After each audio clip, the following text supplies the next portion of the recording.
It's Wild and Wacky Wednesday here on Main Street Sports Today, presented by the Tennessee Orthopedic Alliance of Columbia. That's Wade Neely. I'm Maurice Patton. We're coming to you from our homes this fine Wednesday afternoon, and we'll be here with you for the next couple of hours talking local, regional, and national sports topics, and looking forward to doing so. Wade, happy hump day. Good to see you, Mo. Good to be with you and everybody. Yeah, Wild and Wacky Wednesday. We are smack dab in the middle of it. It is gorgeous outside. The sun is shining. The birds are chirping. It's almost tolerable enough to go out and cover some outdoor sports, which I did yesterday.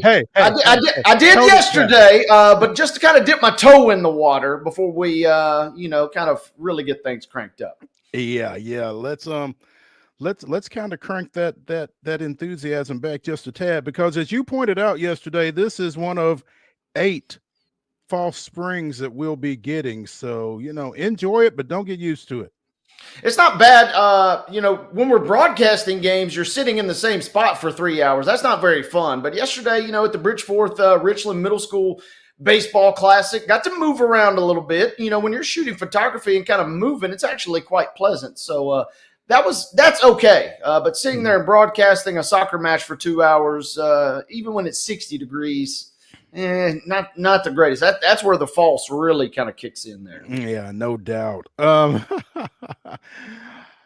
Y'all don't really want to hear about that, though. You just want to see the coverage. You don't care what we have to go through to give it to you, but we're just forgive our whining for just a second there. Hey, great show. Per usual, in the second hour, we will be joined by Heather Williams of WCYB-TV out of Johnson City as we talk a little NASCAR, talk a little Atlanta. We got Texas coming up. She'll get us caught up on all of that here in the second hour. In the next segment, we'll be joined by the Blue Raider voice, Chip Walters, who is somewhere in New Mexico, specifically Las Cruces. The Blue Raiders are getting ready to take on New Mexico State tomorrow as the first half of their final regular season road trip in Conference USA play. So we'll be catching up with Chip, getting his thoughts on them and everything else that's going on campus. It's the overlap. So plenty going on in Murfreesboro these days. Chip will get us up to speed on all of that. Looking forward to visiting with him in the next segment. We'll also be talking a little women's hoops, a little NFL, some basketball, both professionally and collegiately. So looking forward to that. It is also spring training. We'll have some MLB news. And again, it is Wild and Wacky Wednesday. Wade and I will close the show with the weirdest, wildest, wackiest, and most wondrous, thank you, Mark, news from across the globe. So stick around for all of that. It's going to be fun. We're going to have fun. Hope y'all have fun as well. So let's go ahead and dive right in. The water's fine. I'm going to give you yesterday's results and today's schedule on the rundown. This is the rundown. Let's start the party, folks. The rundown is here on this Wednesday, and we go to girls basketball scores from last night to kick things off. It was Chattanooga Christian defeating Harpeth Hall 63-55. Cheatham County on top of East Hickman 51-42. Father Ryan turns back St. Benedict 65-49. Good Pasture topping Grace Christian Knoxville 61-53. Franklin Road Academy on top of Jackson Christian 62-45. It was Pearl Cone walloping Lead Academy 75-18. Oakland taking care of Riverdale 48-32. Blackman was a 45-41 winner last night versus Rockvale. Boys basketball took overtime, but Cornersville defeats Culleoka last night 65-62. That was the 10A consolation game last night. Clarksville Northwest defeating Dixon County 53-52. A lot of close scores on the Tuesday scoreboard here. Joe Burns on top of East Robertson 45-43. Franklin on top of Independence 42-40. It was Hendersonville 51, Gallatin 43. Beach was a 68-59 winner versus Green Hill. It was Henry County 53, Kenwood 44. East Hickman was a 58-40 winner versus Harpeth. Kirkwood topping Rossview 69-54. Laverne edging by Stewart's Creek 43-38. Marshall County outlasting Lawrence County last night 48-46. And Cookeville turns back Lebanon 63-58.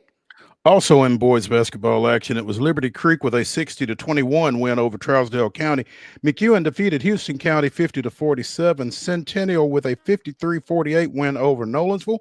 Macon County defeated Portland 44-40. Richland in the District 10-1A championship game knocks off Santa Fe 37-29. Springfield defeats Clarksville 69-54. Station Camp with a 54-51 win over White House. It was Creekwood 59, Sycamore 51.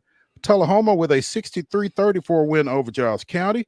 York Institute defeated Watertown 60-39, and White House Heritage 39, Westmoreland 35. In women's college basketball action on Tuesday, Fisk with a 71-54 win over Voorhees. Men's college basketball action of local interest, Tennessee defeated LSU 65-59 down in Baton Rouge. We'll talk more about that one later. On the ice, the Florida Panthers come to town, defeat the Nashville Predators 4-1. And in the association, in overtime, goodness gracious, Memphis holds on for a 151-148 win over Phoenix. Call 12, folks. Ja was up to his old tricks last night in that win. Good victory for the Grizz. Let's go to the schedule for tonight. Girls basketball games, a number of different start times. This one begins at 6. It'll be Kirkwood at Springfield. At 6:30, Kenwood is going to take on Clarksville Northwest. At 7:30, Clarksville will take on Rossview. 8 p.m. tonight, you can catch Dixon County at Henry County. Boys basketball tonight, beginning at 6. It'll be Innsworth at Knoxville Catholic. MUS will be at MBA at 6 p.m. We don't have a start time listed, but we do have a game showing between Lakeway Christian, who is at Good Pasture tonight. So double check on your start time there before you head out. Men's college basketball, the Southern States Athletic Conference Championship is off and running down at the multiplex at Crampton Bowl.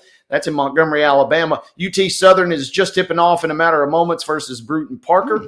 That game will get underway. Maybe we'll get you an update by the end of the show, but the Firehawks are in action here in just a moment. At 6 o'clock tonight on ESPN Plus, you can see Austin Peay at West Georgia. On the SEC Network at 6 p.m., it'll be Vanderbilt at Texas A&M. 7 o'clock start times for Central Arkansas, who's at Lipscomb, and Belmont at Missouri State. Both of those games will be shown on ESPN Plus. And in the HBCU AC Championship opening round, Fisk will take on Wilberforce. That's out of Ohio, but the game will be played in Tuscaloosa. And that game, ladies and gentlemen, gets underway at 8 p.m. That brings us to the end of your Wednesday schedule. And ladies and gentlemen, that concludes your Wednesday rundown.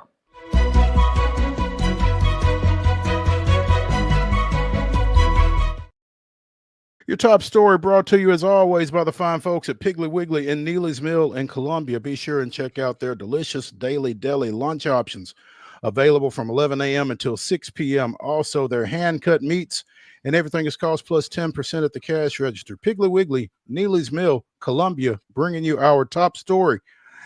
It was expected, but now it's official. Diana Taurasi, after 20 WNBA seasons, 3 WNBA championships, 6 Olympic gold medals, 3 NCAA championships, and the all-time leading scorer in the history of the WNBA, is shutting it down, calling it a career. Mentally and physically, I'm just full. That's probably the best way I can describe it. I'm full and I'm happy.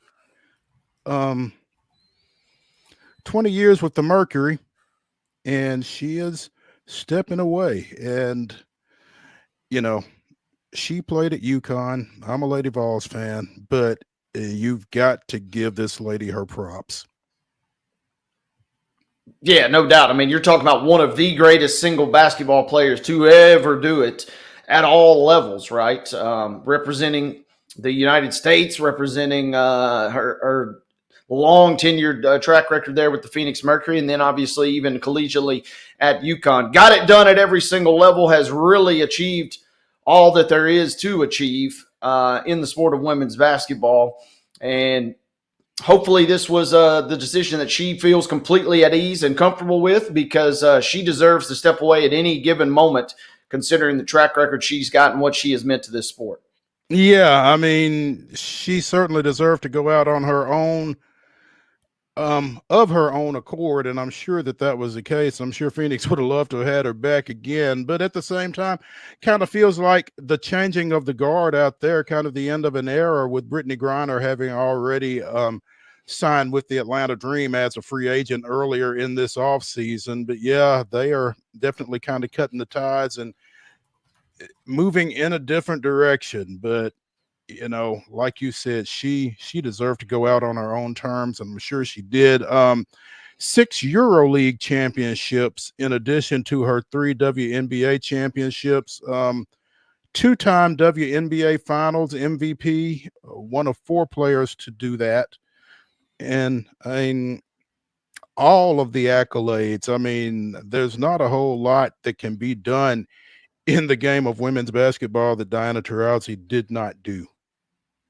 No doubt. And I mean, you mentioned it. I mean, even the EuroLeague championships, titles in Russia, titles in Turkey. And I mean, that was kind of a function of having to play, that we've talked a lot recently about the growth of these other leagues, whether it's Athletes Unlimited or Unrivaled, giving the opportunity domestically to play. That wasn't something that really existed until the last couple of seasons, but certainly not back in 2005 all the way to 2016-17, when she was still getting it done, winning everywhere she goes. And it's going to be interesting, right? We talked about Phoenix, and you wonder, when they do make the trade for Alyssa Thomas, you wonder if that was kind of already something, as you said, Kat, maybe not all the way in the bag. They're kind of putting their pieces together for a potential run, not just this year, but obviously in the future. And so it'll be a little weird not seeing her. She'll still be around. She's going to be courtside at quite a few games. But it'll be interesting, and it'll be a little uncomfortable and a little unusual not seeing her out there. Yeah, I think that's the thing that it's going to take some getting used to. I mean, she's going to be, conspicuous in her absence, as Skip Carey used to say during Braves broadcasts. I mean, she'll certainly be missed. Averaged 18.8 points for her WNBA career, along with 4.2 assists, 3.9 rebounds. In her 20th season, she averaged 15 points, almost 4 rebounds, 3.5 assists. In her 20th season, she put up those kind of numbers. So, I mean, it's clear she could have come back for year number 21 if she had wanted to. No doubt. And I mean, yeah, and at 42 years old, still looking spry, still looking good out there on the court. She still competing at a high level. So that's why I kind of feel like this was totally her decision, feels totally at ease and at peace with this. And yeah, what a career. And now the Mercury kind of get to make their next move. Vegas still kind of, somewhat high on the Mercury, obviously with Copper. Obviously now, as I mentioned, with the trade with Thomas, they have the 5th best odds to hoist the crown this year. So imagine, I don't know what the line was, yesterday before this news came out, but it was not too far removed from that. So Phoenix is still going to be a force to contend with some of the moves that they've made, kind of setting this in motion. And kudos, I guess, in a sense, to Taurasi, quietly or internally, probably, letting everybody in the building know, hey, this is going to be my last run. They were able to do that ahead of time. They weren't caught completely flat-footed by this news this week. Yeah. 10-time first-team All-WNBA. She was either first or second team 14 times. 11-time WNBA All-Star, 4-time USA Basketball Female Athlete of the Year, and was the Rookie of the Year in the WNBA in 2004 after she had been the number 1 pick, again, out of UConn. So great career for Diana Taurasi. Much respect. Wish her the best in whatever her next steps are. So we'll be keeping an eye out for that. Yeah, it feels like she could get into media if she wants. She could also just live the life of luxury, being whisked courtside as an ambassador for the WNBA and women's basketball at large. She can do literally whatever she wants going forward, and justly so, well-deserved. Absolutely. Let's take a break here on Main Street Sports Today, presented by the Tennessee Orthopedic Alliance of Columbia. When we return to continue Wild and Wacky Wednesday, we'll have with us the Blue Raider voice, Chip Walters. Stay tuned.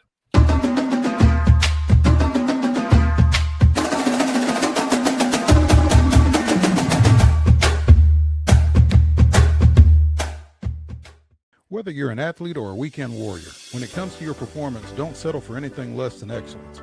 We're proud to announce that Mid-Tennessee Bone and Joint Clinic is now Tennessee Orthopedic Alliance of Columbia, where we are redefining sports medicine and orthopedics. Tennessee Orthopedic Alliance's team of expert sports medicine physicians understands the unique demands of your body. TOA Columbia specializes in personalized orthopedic care, offering state-of-the-art treatments for everything from sports injuries to joint replacements. Learn more at toacolumbia.com. Step into the Lionel retail store at Opry Mills, Nashville, and you'll be captivated by all the magic of the 123-year history of Lionel trains. Whether you're already a train enthusiast or just getting started, Lionel will energize your love for trains. NASCAR fan? Come check out your local Lionel station to learn all there is to know about model trains and die-cast NASCAR collectibles. Visit nashville.lionel.com or call 615-455-9399. Custom Stone Handler supplies over 600 distributors and suppliers with quality stone products. Along with River Stone, we produce and distribute over 100 building, landscape, and other bulk products. Our goal is to provide quality products, service, and partnerships to ensure our customers' success. We firmly believe that the measure of any person or company is how they treat other people and customers. Give them a call at 931-490-4990 or visit CustomStonehandlers.com.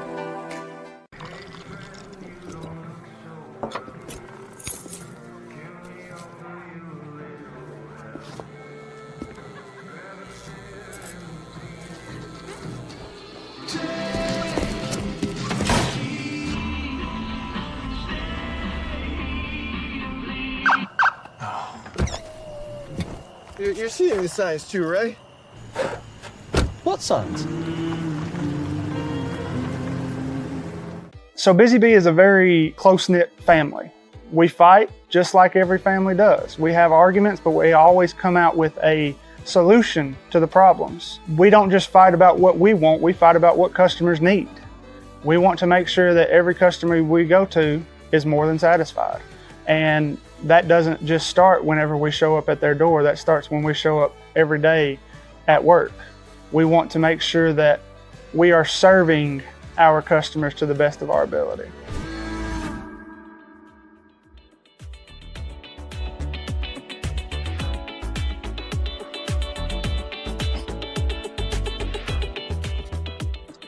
Wild and Wacky Wednesday continues here on Main Street Sports Today, presented by the Tennessee Orthopedic Alliance of Columbia. I'm Maurice Patton, along with Wade Neely. And here on this Wild and Wacky Wednesday, we are joined by Chip Walters, the Blue Raider voice from Las Cruces, New Mexico, where the Blue Raiders are getting set to take on New Mexico State tomorrow in the front end of their final two-game road trip of the Conference USA regular season. Chip, how's things in Las Cruces? Sunny and about 80 degrees today. So there's that. So the question is, how well did you pack for this trip? Not bad. I'm always pretty good about checking to see what the weather conditions are going to be like. So I did notice we had a couple of days that were going to be 82. So I've got a couple of pair of shorts, a couple of pair of khakis. So I've got a couple of short sleeve shirts, a couple of long sleeve tees. Like I got that. So I've got the combo of the shorts and the long sleeve tee going on today. So today's a practice day. So just kind of being a little comfortable. You know, as we've mentioned at various points when we've had you on, I'm always fascinated with the logistics of travel. You guys went out basically a day early, I guess. So you got an off day on the road. Yeah, kind of. And I get this. Obviously there's no direct flights from Nashville to El Paso. You've got to go through somewhere. We went through Austin. Our flight left Nashville at like 3:45 late yesterday afternoon. So basically what it does, it keeps you from traveling all day the day before the game. And we got in here, 10:15, something like that, 10:30 Mountain Time last night, so 11:30. So it made for a long day, but the guys got to sleep in a little bit this morning and have already had breakfast. They'll have lunch here in about an hour from now, and then practice at 6 o'clock Mountain Time, and they'll have 2 film sessions today. And some of the reasons, you look at it, number one, it is a long trip. Number two, you are going to a unique time zone. We kind of go between Eastern time and Central time a good bit, but when you go to the Mountain Time zone, it kind of messes with you just a little bit. Doesn't bother me too bad anymore. But the other thing is, if you might want to check the Google machine. But we're at about 600 feet in elevation in Middle Tennessee. Las Cruces and El Paso, I think, are somewhere in the 2,500 to 3,000 feet in elevation. So it gives you just an extra day to kind of let your body get used to what might be a little bit thinner air. Chip, I got to ask, partner, you're out there, you got a day off. I know it's a little bit of a trek. I love New Mexico. Are you going to go to Roswell by chance, just to check things out, just in case? No, not in this, not on this trip. I'm not going to. Today, I used today to do, because we did have kind of an off day. I had 3 or 4 things I had to do. My normal Wednesday morning radio show, because our travel changed, I ended up doing it from the hotel room, just like this, on a Zoom call this morning. And I've been doing some other things during the day, doing this show. Got one more thing to do after this, so I kind of stacked a few things. Tomorrow will be pretty much game mode. Then Friday we'll have, because we'll leave here, we'll play tomorrow night, and then we'll go directly to the hotel in El Paso, El Paso's 45 minutes away. So you fly into El Paso and bus up to Las Cruces. So we'll go to El Paso, then I'll have I kind of planned for Friday to be my open day, to where I'll get out and about, because being in downtown El Paso is really pretty, and you can walk almost right down to the border, and lots of shops and things going on.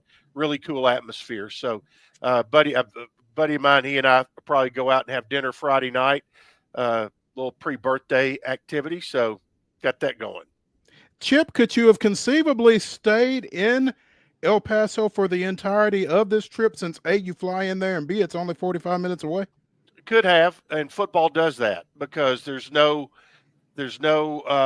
full service hotel large enough for a football team in Las Cruces. We're at a courtyard, which that they can handle meeting space for a basketball team. But when you have breakouts for football and feeding 150 people, the need arises for something a little bit bigger. And so in football, we do stay in El Paso and bus up here and back.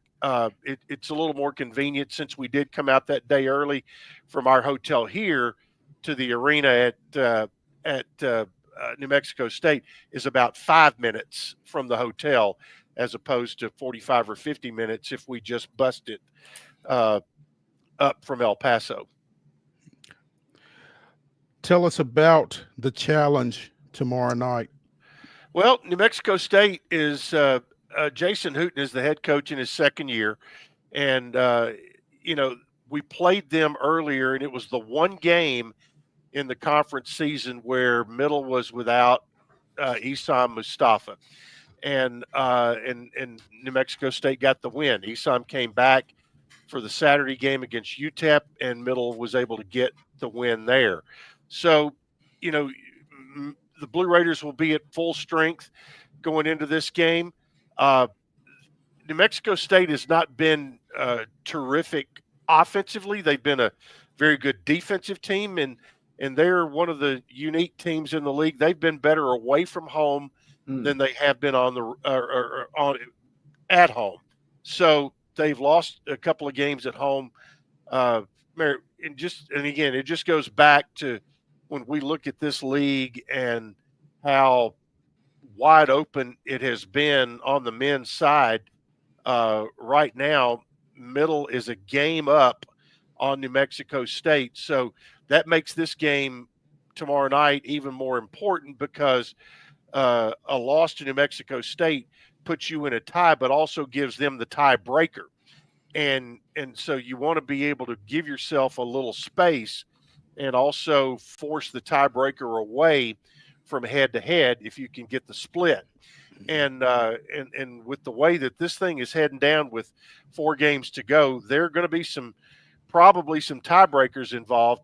Ironically enough, after this past weekend, there are exactly 0 ties in the standings right now, but not everybody has played the same amount of games. Jacksonville State still leads at 11-4. Liberty half game back at 10-4. Middle is 1 full game out of first place at 9-5. New Mexico State a game back behind Middle at 8-6. Well, then a half game behind that is Kennesaw State. So that will all even out over the next 2 weeks, but which would and could potentially and will probably potentially lead to some tiebreakers after that final weekend. So big thing is you want to be in the top 6. You would love to be in the top 2. You would really love to win the whole thing. But the way the tournament breaks down, if you are a bottom 4 seed, 7, 8, 9, 10, you would have to play a 4th game, meaning you would play your first game on Tuesday. If you are a top 2 seed, you will play your first game on Wednesday, and potentially, if you win that game, you would have Thursday off. Seeds 3, 4, 5, and 6 will play a quarterfinal game on Thursday, and you would play Thursday, Friday, Saturday. So that's what they look at right now, and that's exactly the same on both the men's and women's side. So the tournament will open for the bottom 4 seeds on Tuesday the 11th.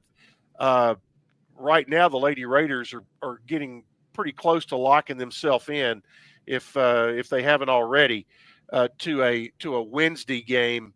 It would be a Wednesday afternoon game in the Conference USA tournament down in Huntsville. Chip, if you are a MTSU men's basketball fan, who are you rooting for other than MTSU here? Oh, let me see here. Well, you've got Western Kentucky at UTEP tonight, and believe it or not, or tomorrow night, Western at 6 and 8. You would rather see them knock off UTEP because UTEP is a game closer in the standings than Western is. So you might look at that. Also, from a schedule standpoint, let's see here. What do we have else tomorrow night? We're going to have, of course, Middle at New Mexico State, Western Kentucky at UTEP. You're going to have, as my computer reloads here, you're going to have Kennesaw at FIU. You kind of expect a Kennesaw win there. The really interesting one tomorrow night is Jacksonville State at Liberty. And so, you kind of have to root for Liberty just a little bit to bring Jacksonville State back to the pack and cause a little chaos right there. Mm-hmm. And then that would then allow you as a Blue Raider fan to, if you can take care of your own business, mm-hmm. and, to set yourself up for a really big game with Liberty a week from tomorrow night. So there's where that comes. And so that's the one that really has some effect at the top of the standings.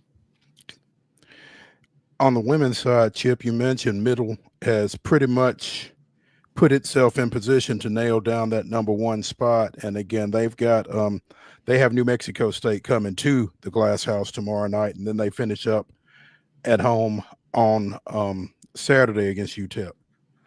That's correct. And if my math is correct, that if Middle and Liberty win this weekend, it would put Middle in a position next Thursday to go to Liberty and play for the regular season championship. Basically, could lock it up.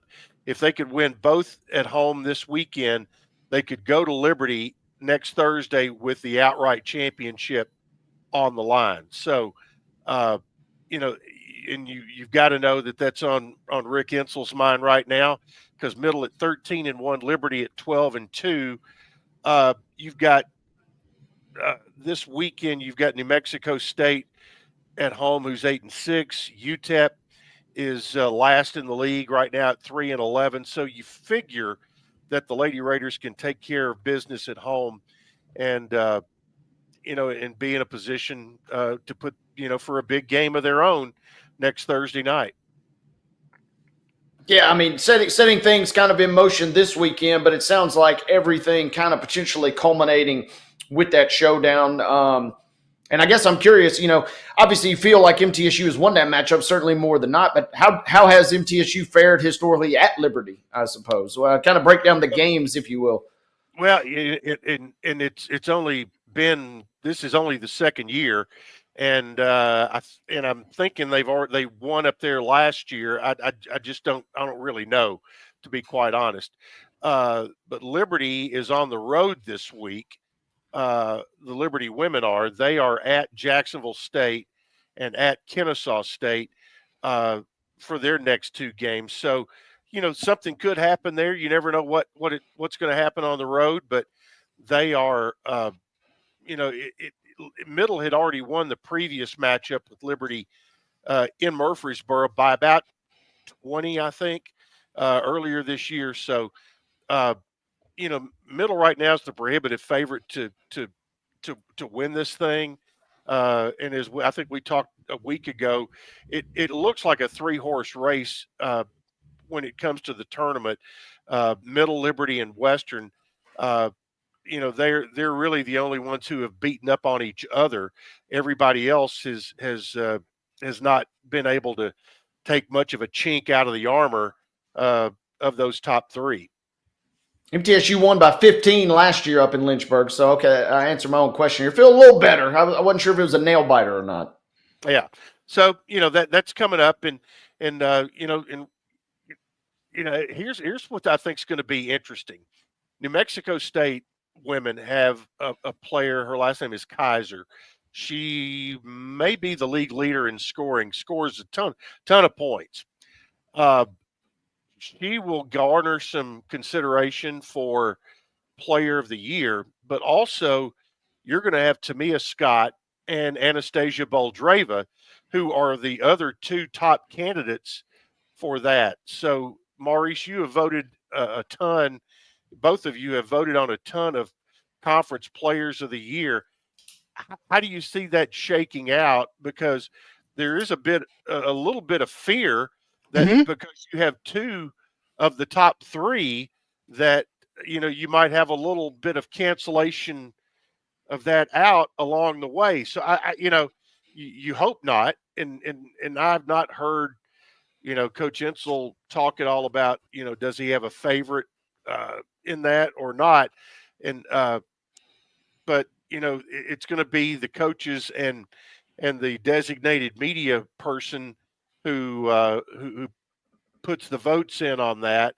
Each school has a designated media person. I think Sam Doughton is the one at Middle this year. I've done it in the past, but I think Sam does it on both the men and the women this year. But it's interesting to see. It will be interesting to see how that plays out. Yeah, you feel like when you've got two, especially two that caliber, that they could potentially cancel each other out and let the young lady from NMSU slip in there. But I mean, you cannot discount the season that either Anastasia or Tamia have had this season, and they're certainly conference player of the year worthy. And you hope that it doesn't go that way, but at the same time, it's tough to pick between them. Yeah, it really is. And and both have had their share of conference player of the week. Anastasia had 2 doubles last weekend, so Tamia's had her weekends where she's done that, and it's one of those things where those things get voted on for sure, and all conference teams, and a lot of times in football you've seen it where you've had 2 guys that have had great years. You'll see one end up being player of the year, the other being offensive player of the year, things like that. Basketball, you don't necessarily have that. Yeah. Chip Walters, the Blue Raider voice, joining us here on Main Street Sports today, presented by the Tennessee Orthopedic Alliance of Columbia. Chip, I noticed a tweet, I guess earlier this week, Monday or Tuesday, Trace Phillips getting some love from the Conference USA Pitcher of the Week this week. Well, he is Trace Phillips is part of a Blue Raider starting weekend rotation that this past weekend did not give up a run. I think he had it was like 6 innings or 7 innings, 6 innings, 5 innings on Friday, Saturday, Sunday. That all 3 middle starters against Fairleigh Dickinson did not give up a run. And Middle swept the weekend series. They've won 4 in a row and now have a 5-3 record going into a busy weekend at home, where there will be 6 games in 3 days at Reese Smith Jr. Field. It's a round robin tournament that used to be called the Mule Mix Classic. I'm not sure it really has a name now, but it will be Middle will play 3 games this weekend at home against UT Martin, St. Bonaventure, and Old Dominion, and those 3 teams will also play each other. So everybody plays 3 games, and Middle will play at 12, 4, and 12 on Friday, Saturday, Sunday, and looks like it's going to be great weather to get out and see the ballpark and watch some baseball. Sounds like they continued the party earlier this week. A 10-9 win last night over Austin Peay with a familiar name showing up in the box score, familiar for us down here in Columbia anyway. Former Columbia Academy standout Bryant Baranek comes in, bases loaded, 2 outs, gets a strikeout to save it for the Blue Raiders. So big gutsy performance right there at the end for Baranek. Another familiar name, Nathan Brewer, with a double and a home run, familiar to some old school MTSU baseball folks anyway. So. Yep, and you're right. Middle that ball game had a couple of one lead change in it along the way, and Middle built a 3-run lead going to the 9th, at top of the 9th, and Austin Peay or actually built a 4-run lead, and Austin Peay scored 3 in the 9th, and to tie it. And as you mentioned, Baranek got the last out and got the victory. And again, Middle had really good starting pitching in the ball game. Looking at it, it was Landon Birch, a freshman who got things started, but Baranek was the one who ended it, got the strikeout along the way. Johnny Stevens, who picked up the win, went 4 2/3, giving up 3 runs on 2 hits, walked 3, struck out 4, and Middle as a staff struck out 7 in the ball game. So, they brought in 23 new players this year. 23 of the 40-man roster were new faces, and the biggest portion of that were pitchers. And matter of fact, you had a couple of pitchers or a couple of freshmen, or a couple of new faces, I should say. I'll get it straight in a minute. That have been are 2 of the 5 captains on the ball club this year, which is a little unusual, but it says something to the effect of what they did in fall ball and also during winter workouts, that they were elected by their teammates as 2 of the 5 captains. What else do we need to know, Chip? Well, softball is at home this weekend as well after many travels south over the last 3 weekends. They will be hosting their tournament tomorrow or Friday and Saturday at what I like to call Observatory Park over there on the backside of campus. And so season tickets are available for women's softball. They had a couple of wins last weekend and working things into where they want to be. And I'm going to looking here real quick to give you who they've got coming up this weekend. But it is their invitational tournament after being on the road. And other than that, it's just right now trying to keep all the plates in the air. We've had our some special events here in the past few weeks. We had Derek Mason last Thursday.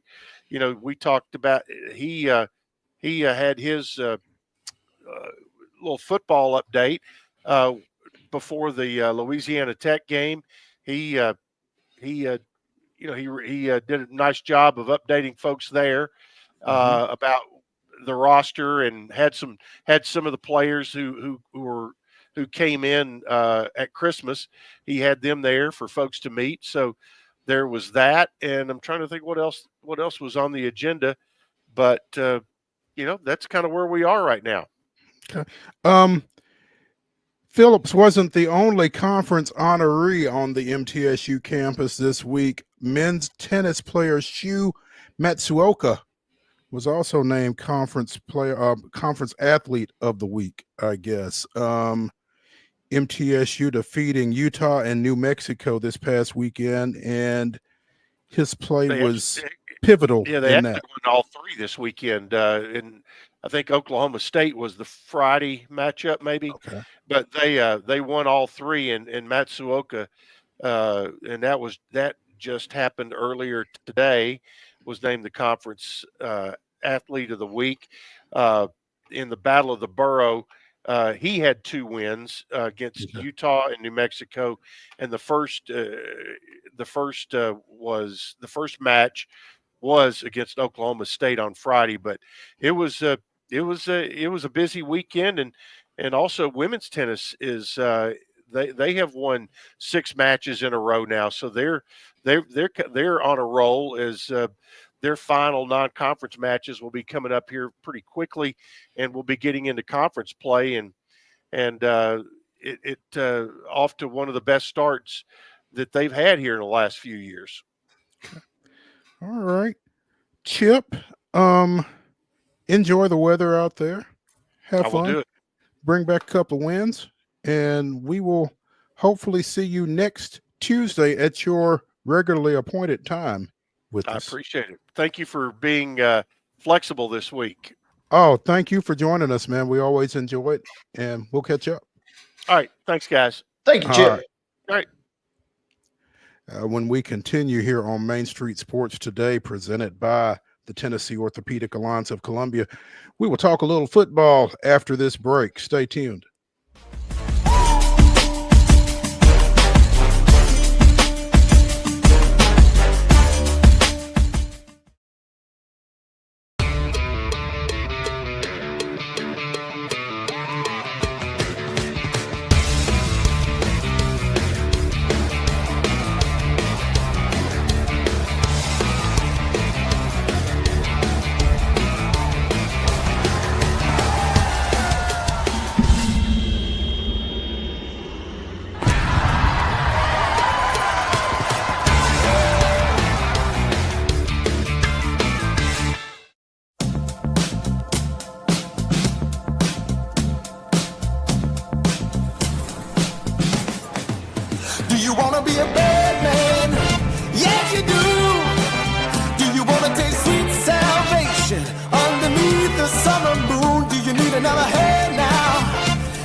At Delta Dental of Tennessee, we know our success begins and ends with providing superior quality service, and that includes serving those who need it most.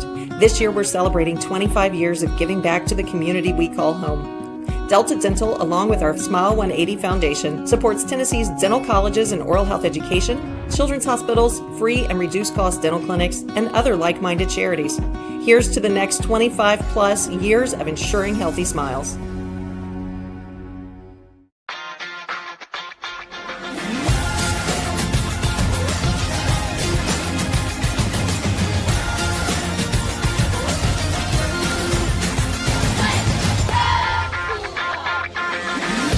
Whether you're an athlete or a weekend warrior, when it comes to your performance, don't settle for anything less than excellence.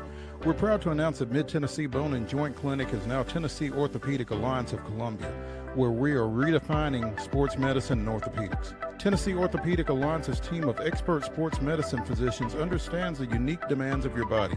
TOA Columbia specializes in personalized orthopedic care, offering state-of-the-art treatments for everything from sports injuries to joint replacements. Learn more at toacolumbia.com.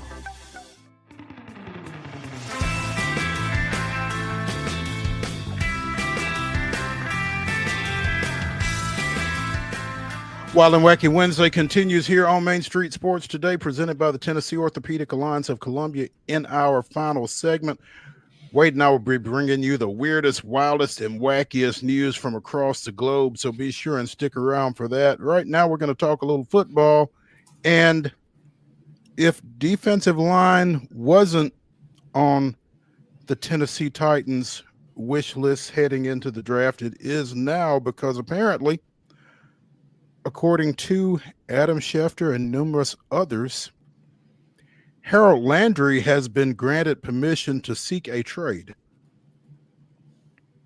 So the Titans might need somebody that can get after the quarterback from the edge if that in fact pans out and Landry is gone. Led the team with 9 sacks last fall, played 83% of the team's defensive snaps, 71 total tackles, along with those 9 sacks, 18 pressures, and 4 pass deflections. But the biggest number for Harold Landry is the $17.5 million that he is has due as a base salary for this upcoming season. And it sounds as if the Titans would rather put that money elsewhere. So. Yeah, we said it earlier in the week. The combine also is rumor season, and the rumors are getting out from Nashville, and it'll be interesting to see if a move gets made. It'll be interesting to see, what potential a haul might look like, or if nothing comes of this. But this is a guy that obviously held a key role for the defense last year, and you would imagine if he is going to be on the move, you would hopefully like to get something pretty substantial for his services. You'd like to think. And at the same time, is this further indication that maybe Abdul Carter is the move for the Titans at 1? Should they stay at 1? That'd be an easy connection to make, right? I mean, a chance to get younger, get on a fresher contract, and, in theory, maybe not totally replace, obviously, but, get similar production. That would kind of lead you to believe that. Or maybe that's what everybody wants you to think, right? Hey, we're kind of putting Landry on the block, quote unquote, just to throw everybody off the scent. But really, we're making a move behind the scenes to maybe grab somebody else. It is silly season right now. And to be a fly on the wall at St. Elmo's this week would be epic, because the combos are running rampant, no doubt, amongst coaches, GMs, and execs. You took the words right out of my mouth when you said silly season. There's a lot going on, and it's one of those don't believe everything you hear type situations, obviously, because there's a lot being said. But yeah, Landry has been given permission to seek new digs for the 2025 season. Meanwhile, a lot of quarterback talk, as there always is quarterback talk, but it seems like there's more this offseason than I remember. And I don't necessarily know why that is. I don't know if that is. Maybe I'm just paying more attention. I don't know. But apparently Aaron Rodgers has targeted the Rams as his preferred landing spot for 2025. Now, again, as I've said about the Tennessee Titans and pretty much everybody else, why you would want that is kind of beyond me. But the Rams, apparently are looking at potentially moving on from Matthew Stafford.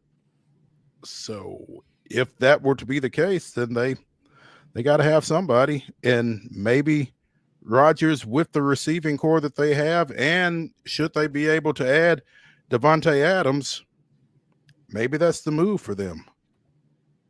Yeah, I mean, if you're going to move on from Stafford, and you're looking for a stopgap quarterback, you would be in that market, and Rodgers is certainly one of the names that keeps popping up in that stopgap capacity. Makes sense for him. Obviously, he would love to be out there. Being out there, and especially if you can bring in Adams, of course, would be fantastic. And, I mean, they gave the Eagles the best game of anybody in the postseason. So, I mean, The Rams maybe seemingly are kind of, off the grid and kind of far away. But, if they kind of keep the status quo, it'd be interesting to see kind of how this plays out. And, I'm also chalking this up. I mean, there are so many rumors and so much smoke coming out this week. It'll be interesting. Rodgers has kind of dropped about as many hints as you could drop in terms of where he potentially wants to end up. And it seems like he does still want to play. That's the only other thing you got to factor into this, is if he's going to want to play for your franchise. And it sounds like he is at least going to try and give it one more last rodeo. Be interesting to see if that does, in fact, end up being for the Rams. Well, and it seems that there's a little bit of a connection there. The Rams just brought Alex Van Pelt on staff. Van Pelt was the QB coach at Green Bay when Rodgers was there from 14 to 17. So there's a little comfort level there for Rodgers. Also, apparently he lives in Malibu. Yep. So yeah, as you said, it makes sense for him. I think for him is the key phrase there. So I'm not so sure that it necessarily makes sense for the Rams to get rid of a 37-year-old Matthew Stafford and bring in a 41-year-old Aaron Rodgers. It seemingly does not, but also it's all in the contract, right? If you can bring in Rodgers for 1 year, maybe two, and pay him a certain amount and get out of Stafford's deal, conceivably it could make sense. I know it seems a little backwards in the logic, but it all kind of comes down to contract at that point. I'm also like you, do you really – you seemingly have two choices. You either got to roll the dice on somebody and just kind of reboot. The Rams are kind of in a tricky spot because, again, they gave the Eagles their best shot, and they played some pretty good ball at times last season. But also, they kind of have to start looking forward to the future just a little bit here. So they're kind of in a weird spot. The stopgap option kind of seemingly is the best. And at that point, the question is that your best option in terms of who you can go grab being Aaron Rodgers? I just don't know, just in terms of team chemistry, when you watch, not so much 2 years ago, because obviously he was hurt, but last year with the Jets,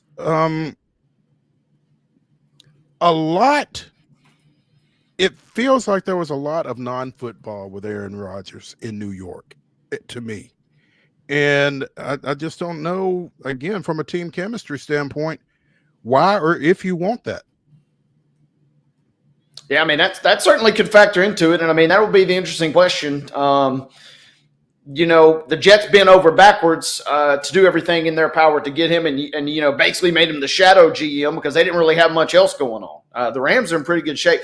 The other interesting angle, though, if he does end up with the Rams, their offensive line is nowhere near as bad as they're one of the upper half of the offensive lines, I would say, in the NFL. And that was what really set Rodgers back last year. He is virtually statuesque back there. He's one of the last real statue quarterbacks we have in the league at this point. And LA, with a little bit more panache on the offensive line there, would maybe be a better fit for him. He could still maybe get some mileage, I think, if they were to make that marriage there. Meanwhile, the Rams may well have a spot for Aaron Rodgers or someone else because apparently the Las Vegas Raiders have their eyes on Stafford. specifically Tom Brady has his eyes on Matthew Stafford. So obviously that's a team that has some quarterback issues. I mean, I don't think they want to go into the year with Aiden O'Connell as QB1. So there's some room for some upward mobility at that spot with Vegas, and maybe that is the move there. So yeah, and again, Stafford feels like he could be serviceable, especially in the right situation, and the Raiders are kind of just looking for a little stability at the quarterback position. They're obviously punching way up in terms of the division. They have so many teams that are ahead of them that it's going to be a tall order. Stafford still got some gas in the tank. We saw that last year even. So he would be an instant upgrade. The question is, how much of an upgrade are you looking for, I suppose, for the Raiders? Or, do you just go ahead and punt and roll the dice on your draft pick and then see what happens there? Yeah. We've talked about the situation with the Colts at quarterback and with Anthony Richardson and how they have, perhaps mishandled that. But indications are they are going to bring somebody in. Obviously, everybody's looking for a quarterback to compete with Richardson for the starting position for this upcoming season. I think that's good for the team, and I think it's good for Anthony. GM Chris Ballard said from Indianapolis, which is where they are and which is where the combine is. But they only have one other quarterback under contract, Jason Bean, who, he's on the practice squad last year. But so they will be looking to add somebody, and they will be looking to add a potential starter there. They are obviously not just going to hand this thing off to Richardson. And I mean, given his performance, I mean, that makes sense that they're not. But a lot of this situation feels like it's kind of the Colts' own doing. It just feels like they've not really had a clue what is going on at that spot. Feels a little bit, but the interesting thing is if you're going to bring anybody of note to kind of really give Richardson a run in terms of competition, you're going to have to pay that person quite a bit of money. And as you just mentioned, without really anybody else challenging of note on the roster, it's kind of a weird situation because you're going to have to pay somebody a decent amount in a perfect world to be either your backup or your starter. If on one hand, if you win the job, you're happy you brought that person in, but now all of a sudden you're paying two really talented quarterbacks to be on your roster. You can only play one, of course. So it's kind of a weird situation. I don't know what the answer is if you're the Colts. I'm, kind of almost glad I'm not in that situation because that is not really the best. On one hand, you hope Richardson, you'd like him to come in and do well and win the job. But then if you do that, you paid a backup a substantial amount of money. So, I mean, it's really kind of an odd situation, like you said, that the Colts have kind of put themselves in here. Yeah. And,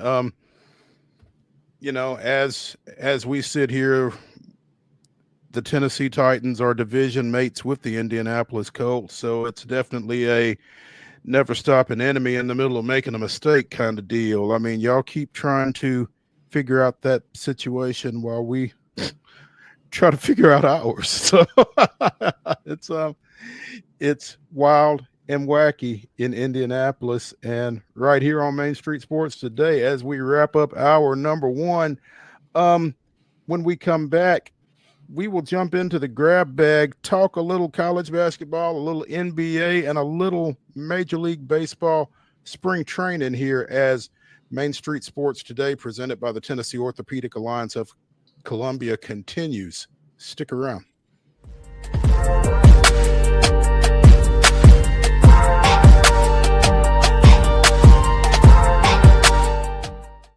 Hi, I'm Dr. Vilay Saisuka, CEO and founder of Premier Foot and Ankle Centers of Tennessee here in Murfreesboro. We offer foot and ankle care from ingrown toenails to diabetic foot wounds. We also fix ankle fractures and things like that. Call us today to schedule an appointment. We look forward to seeing you. Because here at Premier Foot and Ankle, we believe that the journey begins with happy feet. Whether you're an athlete or a weekend warrior, when it comes to your performance, don't settle for anything less than excellence. We're proud to announce that Mid-Tennessee Bone and Joint Clinic is now Tennessee Orthopedic Alliance of Columbia, where we are redefining sports medicine and orthopedics. Tennessee Orthopedic Alliance's team of expert sports medicine physicians understands the unique demands of your body. TOA Columbia specializes in personalized orthopedic care, offering state-of-the-art treatments for everything from sports injuries to joint replacements. Learn more at toacolumbia.com.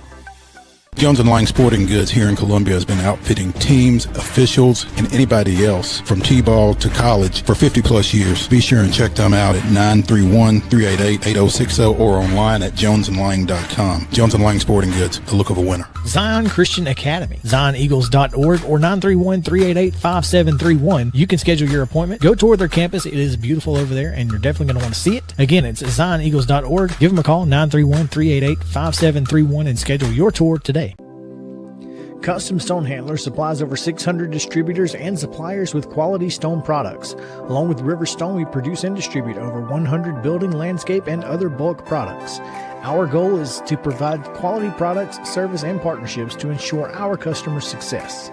We firmly believe that the measure of any person or company is how they treat other people and customers. Give them a call at 931-490-4990 or visit CustomStonehandlers.com. Piggly Wiggly, located in Neely's Mill Shopping Center, is Columbia's locally owned and operated Cost Plus 10 grocery store dedicated to serving the community with low prices and smiling faces. Piggly Wiggly offers fresh, hand-cut meats daily as well as daily hot plate lunches from their deli counter. You're certain to see smiling faces and a helping hand when you're here at Piggly Wiggly. Come by and check out our fresh produce, high-quality meats, and more. Down home, down the street, we'll see you at the Pig.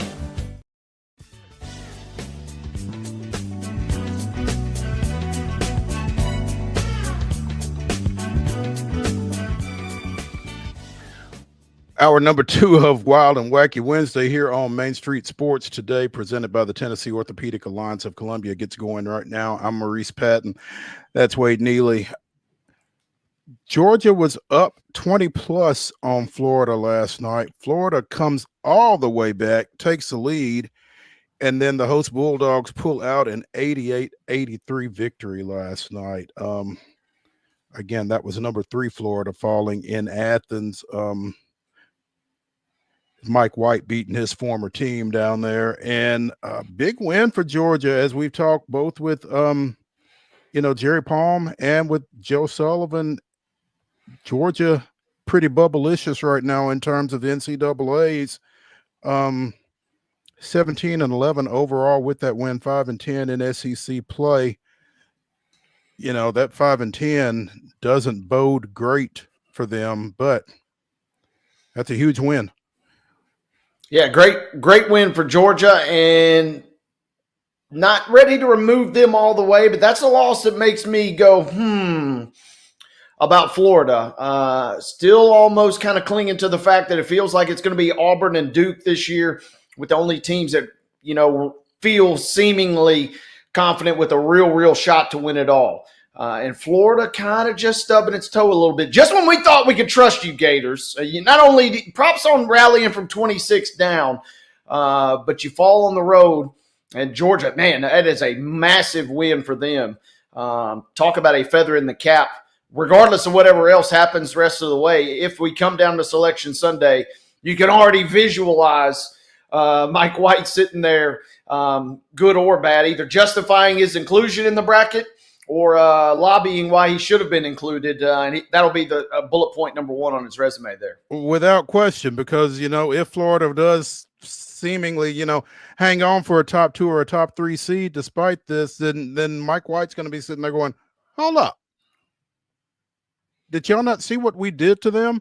And a little vindication finally for Mike White. Again, the former Florida coach had been 0 for 6 against his team before last night. So a little bit of a monkey off of his back there as well. So snapped a 4-game losing streak. Mississippi State, Texas A&M, and Missouri and Auburn all had gotten Georgia before that one. So that also, that is a massive shot in the arm for them. And they close with a reasonable schedule at Texas, at South Carolina, and Vanderbilt. Georgia kind of suddenly maybe back in the thick of things, to your point on the bubble.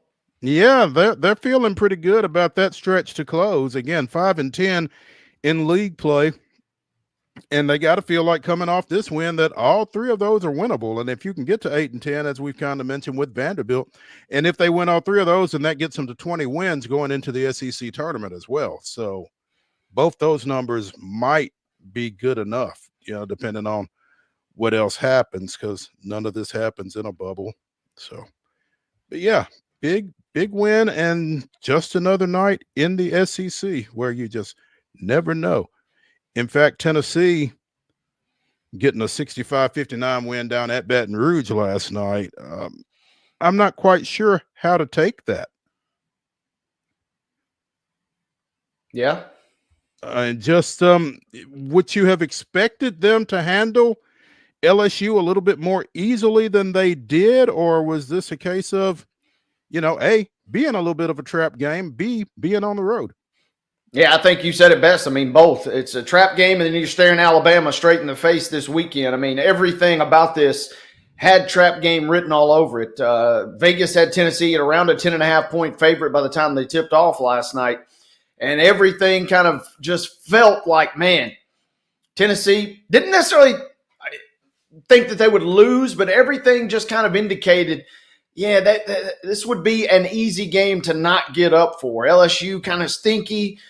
Tennessee, just going on the road. But if nothing else, that proves that Tennessee, talk about the guts. They go in a game where maybe they're not at their best. Maybe they're overlooking LSU. They take care of business. Didn't cover the spread, but they got a nice win, and now we can kind of salivate about this weekend. Yeah, and again, it was kind of the typical recipe for UT. Struggled a little bit offensively in the first half, but wound up with Ziegler, Okpara, and Chaz Lanier all scoring in double digits, and a monster putback slam by Milicic. I don't know if you had a chance to see it or not, but somebody missed a box out on a three-pointer, and he came screaming down the lane, and nobody put a body on him, and it was ugly. But, yeah, big win under the circumstances for UT, probably a bigger win than it should have been, because LSU's not going anywhere. But sometimes in this league in particular, just winning on the road needs to be enough. Absolutely. And massive win for Tennessee, and then Alabama took care of its part.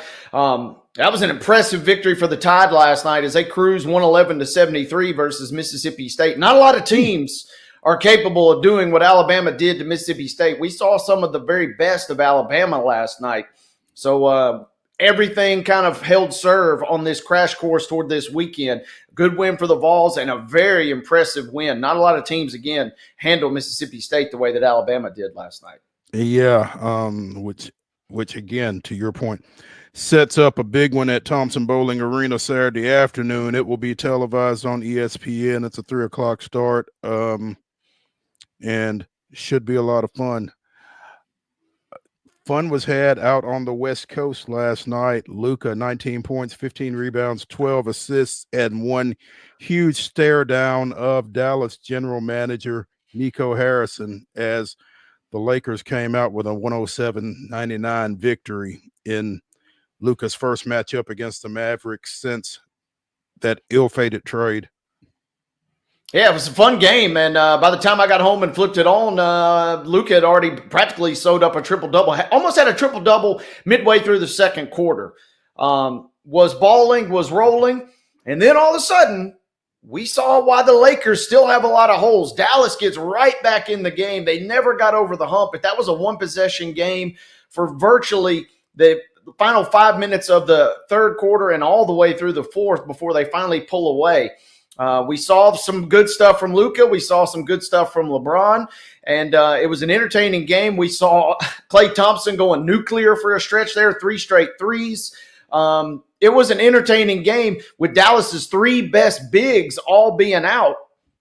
Still kind of holding serve with the Lakers. That was a fun one as Luka gets the stare down, as you mentioned. It was fun to see him kind of in his element last night. And, you understand where a lot of Luka's frustration comes from because, it happens a lot when a guy's going out the door that somebody kicks him or something like that. And word on the street was that the Mavericks weren't pleased with Luka's conditioning or lack thereof. So yeah, you can see how and why he might be a little worked up going into that one. And so he got his, and again, looking forward to when this thing goes back to Dallas later this season as well. But big win for the Lakers, and a big performance for Luka in it. Yeah, it was a great effort. And no, I was going to say, it was a great effort, and it will be interesting. AD was having fun on the sidelines last night. I'm curious if they get AD back, and then obviously they get Lively and Safford back in the mix. They're going to still be pretty solid, especially on the interior, because they got roasted down the stretch last night. Dallas did, kind of collapsing on defense a few times. It was a decent win, holding serve at home for LA. 3 steals for Luka as well. Speaking of not in very good shape. So nice night for him. And, I think this kind of thing was probably good for the NBA in general. Had a lot of odds on it as a result of everything that went into this situation. So a good night for the NBA, I would say. Good night for Memphis as well. That overtime win against Phoenix. We had Dwayne Rankin on yesterday of the Arizona Republic talking about the Suns and needing a victory there, and forced overtime before Memphis finally pulled it out. So Grizzlies continuing to roll. Yeah, it was a good win for Memphis. Looked like they might give one away, which would have been a bad loss for them, all things considered, after the record we talked about with Phoenix coming into this game.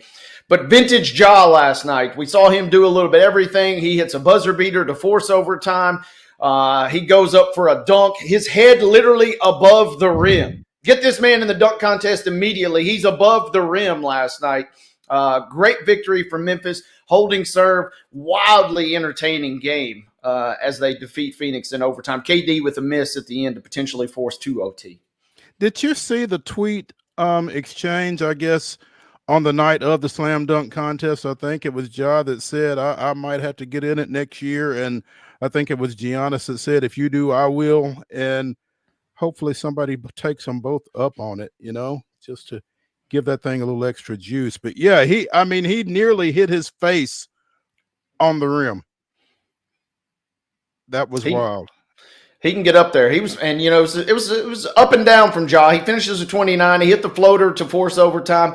He was 1 of 12 from downtown, but he was 14 of 14 at the line, which really kind of helped seal the victory for Memphis down the stretch. That was a good win for them after they'd kind of gotten off to a slow start post All-Star break.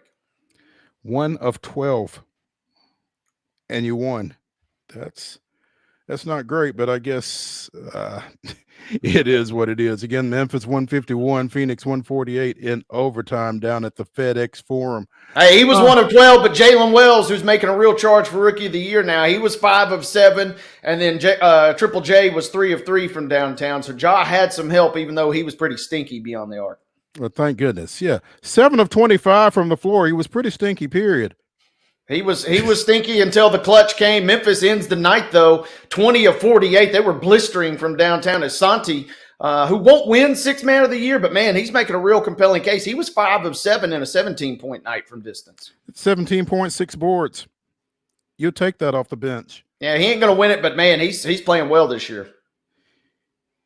I would have never expected us to talk as much about the New York Yankees as we have to this point. We can't quit these guys in spring training. And Giancarlo Stanton has been sent back to NYC to have his elbows, plural, evaluated. Dealing with tennis elbow ×2 is the outfielder / designated hitter who has not swung the bat since spring training began. And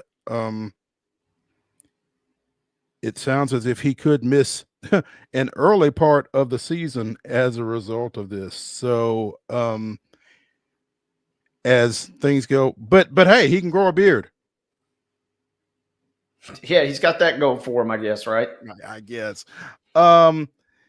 So the Yankees may be in the market for a bat if Giancarlo Stanton is not available. enter Nolan Arenado, perhaps, maybe. The free agent is still out there. The former Cardinals third baseman had been connected with Houston for a time during the offseason, but it did not work out. I'm sorry, he's not a free agent. The Cardinals are looking to try to move Trade him, him. though. Yes, so that might be the move for the Yankees, is to get Arenado in there and slot him in at DH in the absence of Stanton. Already, former St. Louis first baseman Paul Goldschmidt is in the Big Apple, so maybe they're going to become St. Louis East. I mean, that seems to be the move, right? If you're looking, it's all going to kind of come down to, can you weather the storm until you can get this guy healthy? And if you feel like you're able to, maybe hold off on making a move. But obviously, if you have a chance and or it's necessary, then yeah, let's. It seems like you could do worse than to bring that guy in. It seems like you could do worse, and weathering the storm again in this division. You wonder if that is necessarily the move, because you do have Baltimore over there to deal with. Tampa Bay is always in the mix some kind of way, and Boston feels like they've improved. So, you don't want to be sitting there treading water with Stanton sidelined and not another bat to take his place if you can avoid it. And, feels like if money is the issue, then there is no issue when it comes to the Yankees. So we'll see how that shakes out. Meanwhile, Sandy Alcantara, in his first competitive situation, I guess, since having Tommy John surgery back in the fall of 23, touched 99 over the weekend. The Marlins are excited about that, obviously. Little sign of positivity for a franchise that is in sore need of such. Get him back, let him start ripping some quality innings again, and all of a sudden, a little sign of optimism for the bottom feeders of the NL East. Yeah, as I was following up on this, though, the question is he showing the Marlins he's healthy? Or is he showing 29 other teams that he's healthy? Now, he has been slated to start opening day for the Marlins if he's there.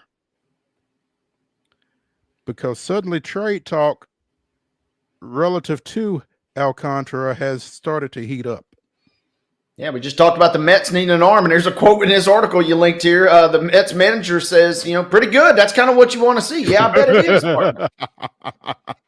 Time to load up, baby.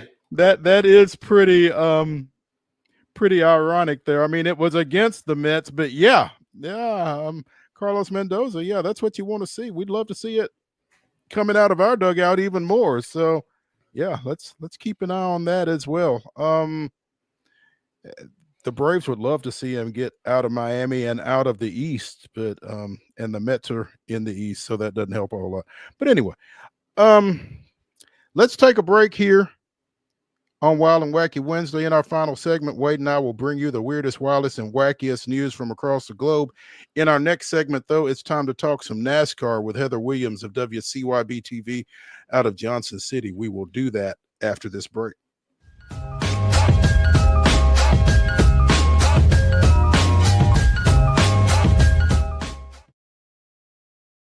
Hi, I'm Riley, a certified physician associate here at Premier Foot and Ankle Centers of Tennessee. We have a couple locations, Murfreesboro, McMinnville, as well as Franklin. We treat people of all ages. We're excited to get you back on your feet and hope we can help you today. Call us today to schedule an appointment. We look forward to seeing you. Because here at Premier Foot and Ankle, we believe that the journey begins with happy feet.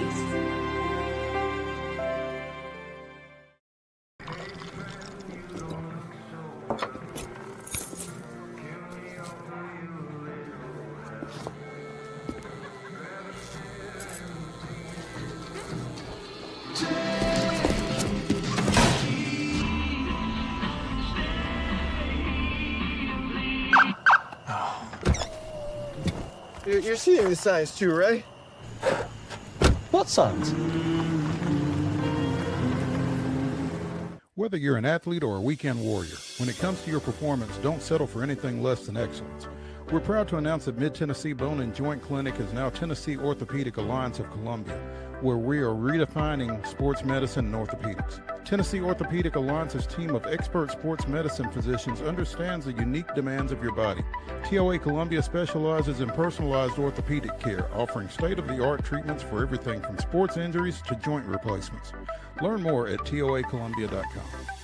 Jones & Lang Sporting Goods here in Columbia has been outfitting teams, officials, and anybody else from T-ball to college for 50 plus years. Be sure and check them out at 931-388-8060 or online at jonesandlang.com. Jones & Lang Sporting Goods, the look of a winner. Zion Christian Academy, zioneagles.org or 931-388-5731. You can schedule your appointment. Go tour their campus. It is beautiful over there, and you're definitely going to want to see it. Again, it's zioneagles.org. Give them a call, 931-388-5731, and schedule your tour today.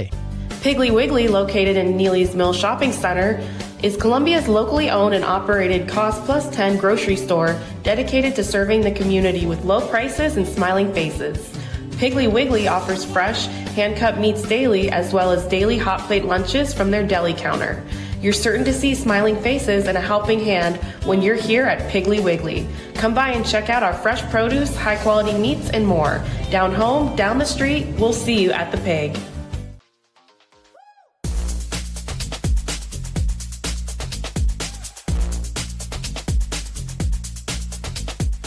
Wild and Wacky Wednesday continues here on Main Street Sports Today, presented by the Tennessee Orthopedic Alliance of Columbia. That's Wade Neely.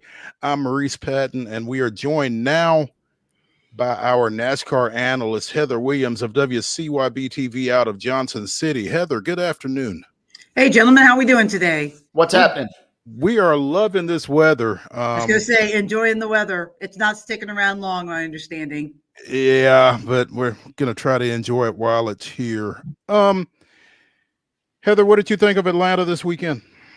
It was an unbelievable race. It was really entertaining and good racing. You know, one of the big topics from NASCAR this past, 3-4 weeks that we've been racing has been entertainment value versus racing. And I think finally, for the first time this year at a race, you got both. A race that was entertaining for the fans and good racing for racing purists. So I thought that all in all, we could talk about the finish if you want, but all in all, I thought it was a great race. Let's talk about the finish. Christopher Bell first across the line, but as you've told us, wrecks are going to happen. They are, especially this style of racing. They're inevitable. I don't think there's a single driver in the garage area that has a problem with the way the race finished under caution. I know fans hate it when races finish under caution, but they were wrecking from about 8th place back and having cars piling to that full bore with cars sideways across the racetrack is not safe. There was a lot of debate about it just because they did let them do it on Saturday in the Xfinity Series race. And it's my understanding, and they even said this, NASCAR now has a podcast, by the way, that their PR team does to talk about why they make decisions and why they do things. So they actually did address this on their podcast this week.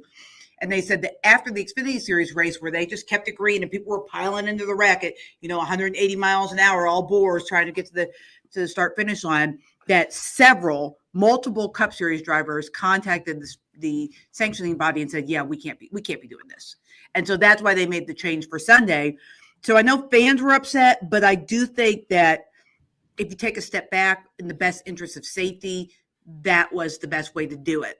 I did hear an interview with Elliott Sawyer, who is the series director for the Cup Series, I believe is his title, but something along those lines, saying that they are going to evaluate things like green, white checkers, and they used to have a restart line on the backstretch for super speedways where if the caution, because it's so far back from the white flag lap, that they might have a line on the backstretch rather than the white flag that would be the end of the race. So that would give you more chances to race to the checkered flag under green.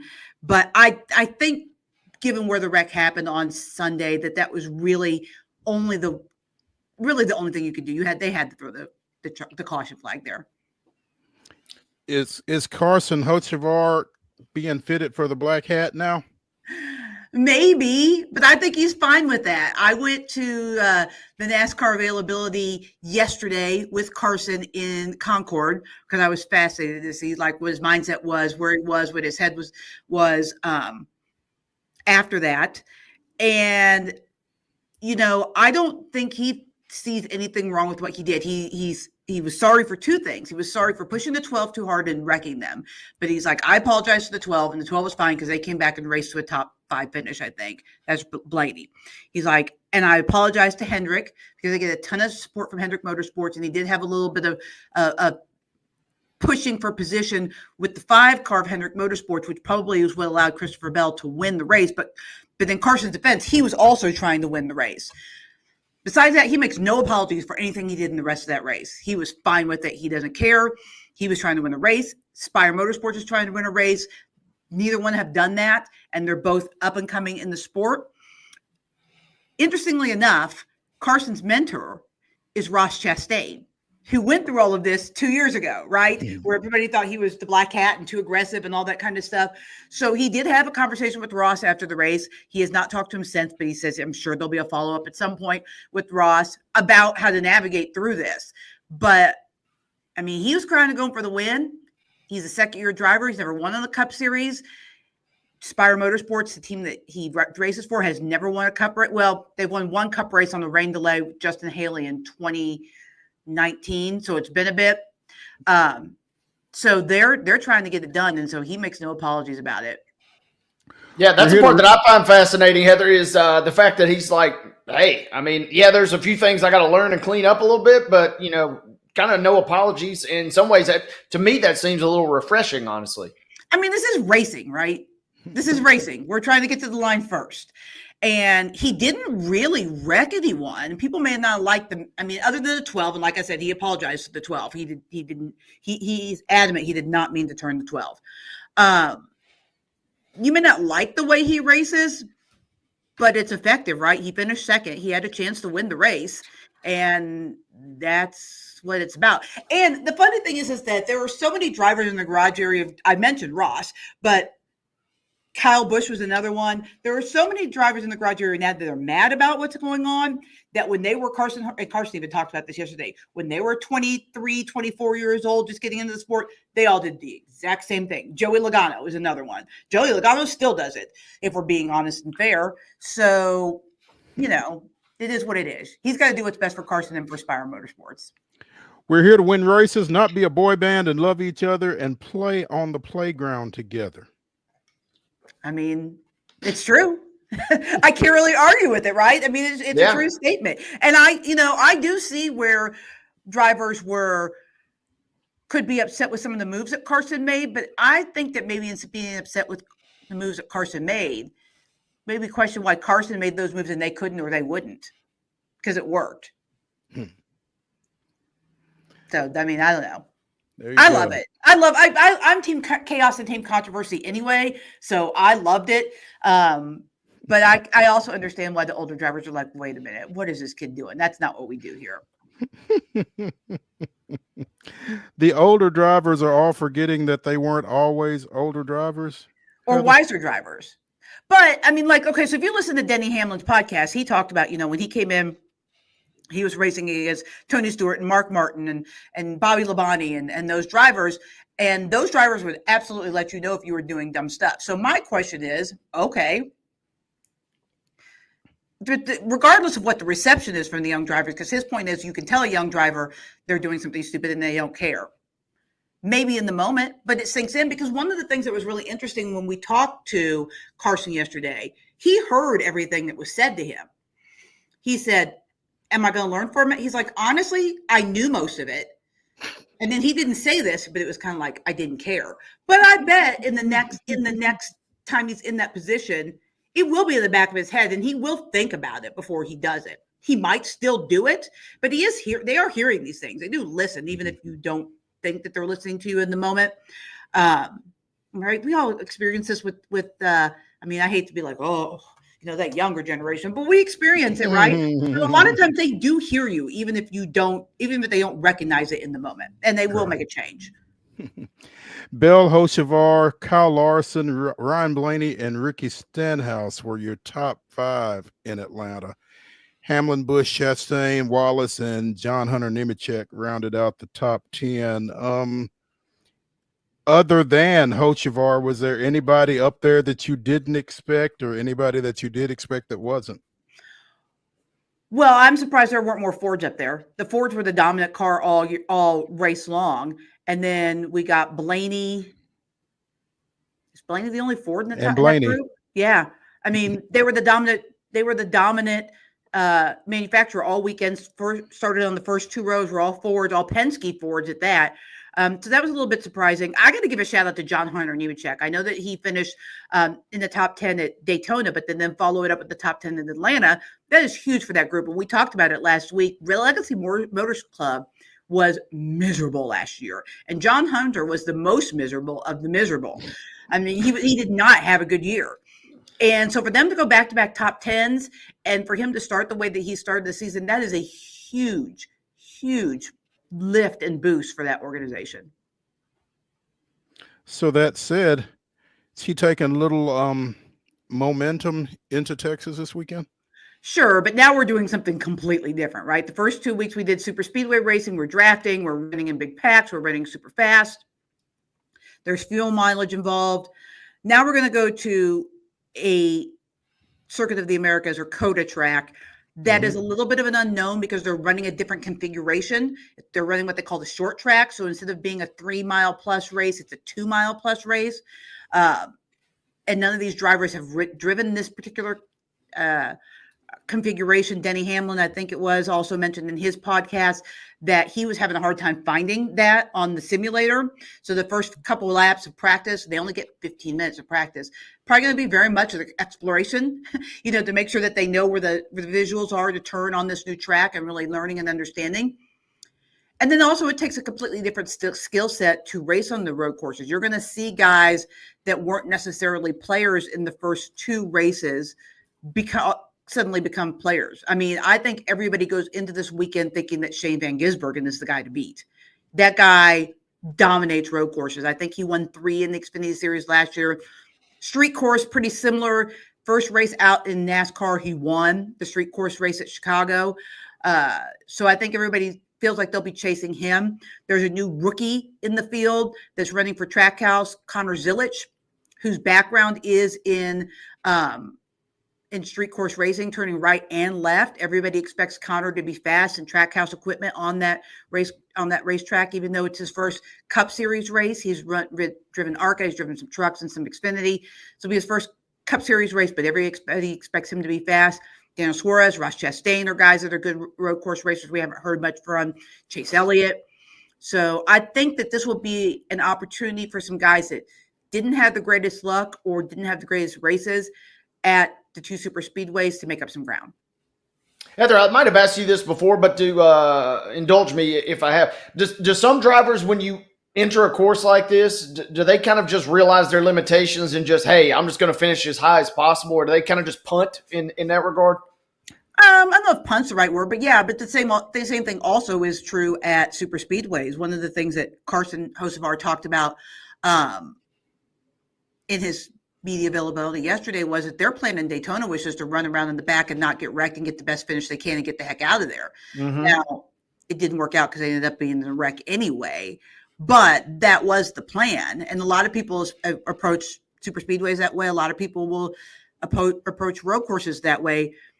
I will say that as a group, Cup Series drivers have gotten much better at road course races. Wade, you probably, I don't know how long you followed NASCAR, but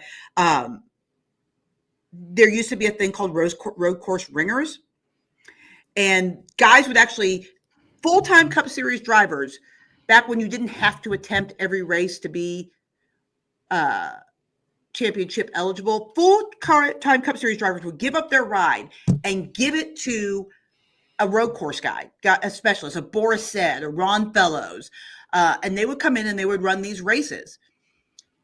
And then the rules changed, and then drivers just decided they needed to get better at road course racing. And on the whole, the group is pretty accomplished now at road courses. There are more of them, and so they just had to make a point to do that. So there aren't that many guys Mm-hmm. that aren't great at road course, or at least good. Even guys that have been terrible in the past, like Bubba, has gotten much better. Bubba has the top 5, I think, at the Indy road course a couple years ago.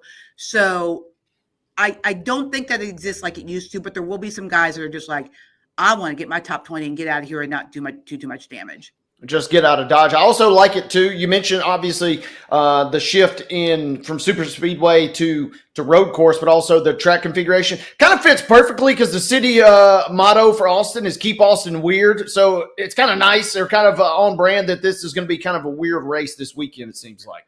Well, yeah. I mean, would you want anything else or expect No. anything else from Austin? It's got to be. It is a great technical racetrack, right? F1 races there. It's one of the more technical super speed or road courses that NASCAR will go to. But nobody really knows what to expect in the new configuration because they haven't raced it. Like what kind of change or effect it's going to have on whether or not. Because one of the things we do at a super speedway is the road courses, they'll run the race backwards and they'll only stop as many times as they need to make it on fuel. And it may not come at the stage breaks. It may not come at a caution. If you only need to stop twice, they'll count backwards based on fuel mileage and stop twice on those laps and ignore everything else. A lot of drivers, unless something significant happens where you can flip the field. Mm-hmm. So nobody really knows what kind of schedule guys are going to be on with this new configuration because it's shorter. Will people now pit at the stage breaks? Will it change, the way that people approach that? So there's a lot of just different wrenches thrown into the situation, which will make this weekend more intriguing or just differently intriguing. I shouldn't say more, differently intriguing than the previous 2 races at COTA. Heather Williams of WCYB-TV joining us here on Main Street Sports today, presented by the Tennessee Orthopedic Alliance of Columbia. Talking a little NASCAR. Heather, you mentioned Connor Zilisch. You didn't mention he's making his Cup Series debut. I did say it was his first race. He's run some Xfinity and some trucks, but yeah, it is his debut. 18 years old. He's impressive. He was at the media availability yesterday. That's an impressive kid. Yeah, sounds like he sounds a lot older than 18, but he certainly leans into it. I want to try and become the youngest Cup Series winner, and to do that, I have to race as soon as possible and get it in before I turn 19. Yeah, he's going to run a handful of races for Trackhouse this year. He's going to give it a go.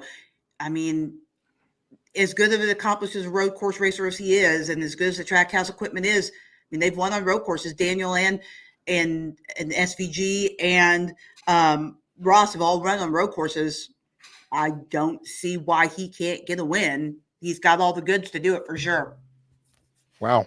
How much of a head scratcher would that be? I mean, obviously wouldn't be a great surprise if you're sitting here calling it pretty much, or I mean, the only thing that would make it just super impressive is that Shane Van Gisbergen might be one of the best road course racers in the world in any discipline. So if he was able at 18 years old to beat him on the road course, that would be impressive. But for him to run up front and to be competitive in this race wouldn't be surprising in the least bit. Okay. That would be kind of announcing your presence with authority, I guess, huh? It would, and it would probably put some pressure on some of the other guys in Trackhouse racing, right? That's kind of what I was wondering about. The same way that, frankly, Shane Van Gisbergen did to Zane Smith, right? Zane Smith was the guy that was supposed to be driving the 3rd Trackhouse car this year. He was going to drive last year 1 season for Spire. Then they were going to expand to 3 teams, and that was going to be Zane Smith. Well, then SVG, after Zane Smith has been announced as this Trackhouse racing star, goes out and wins in his first Cup Series race at the Chicago Street Race, and they went, oh. And so he ran last year a full season of Xfinity. Zane went ahead and ran that season for Spire, and Trackhouse was like, I think we're going to go with SVG. And all of a sudden, Zane Smith is back at Front Row Motorsports because there's not a spot for him at Trackhouse anymore. So I think that would, if he comes out in this year, does what he's capable of doing, I think that puts immense pressure on both Ross and on Daniel Suarez to make the playoffs and get stuff done, because that kid's going to be nipping at their heels. And Trackhouse apparently does not mind making those type moves. Right, and the new charter agreement says you can only have 3 teams, so somebody would have to go if they wanted to hold on to him, or another team. If they don't, another team would certainly try to swoop in and snatch him. Wow.